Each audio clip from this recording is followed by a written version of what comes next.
ముకుంద అయితే కృష్ణ దగ్గరికి వచ్చి నేనే ముకుందాని, ఇప్పుడు ఏం చేస్తావో చేసుకో అని చెప్పేసి అయితే అంటూ ఉంటుంది. ఆ మాటలు వినగానే అక్కడ ఉన్న కృష్ణ అయితే ఒక్కసారిగా షాక్ అయిపోయి, ఏంటి ఏం మాట్లాడుతున్నావు నువ్వు, నేను ఏవి పడితే అవి వింటున్నానని నాకు పిచ్చి పిచ్చి మాటలు మాట్లాడుతున్నావా అని చెప్పేసి అయితే అడుగుతూ ఉంటుంది. ఆ మాటలు విన్న ముకుంద అయితే, నువ్వు ఇంత పిచ్చిదాన్ని అనుకోలేదు కృష్ణ, నేను చెప్తున్నాను కదా నేనే ముకుందాని, మారు వేషంలో వచ్చిన ముకుందాని అని చెప్పేసి అయితే అంటూ ఉంటుంది.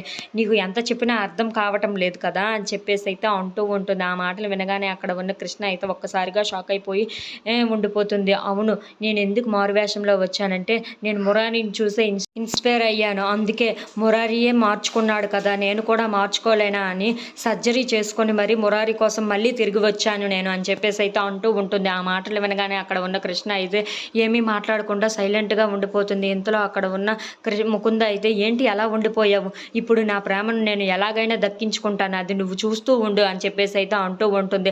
ఆ మాటలు వినగానే అక్కడ ఉన్న కృష్ణ అయితే చాలా బాధపడుతూ అయితే ఉంటుంది. అది చూసిన ముకుంద అయితే, ఏంటి ఇప్పుడు బాధపడుతున్నావా, నేను ఎంత బాధపడ్డానో ఇప్పుడు నువ్వు కూడా అనుభవించు అని చెప్పేసి అయితే అంటూ ఉంటుంది.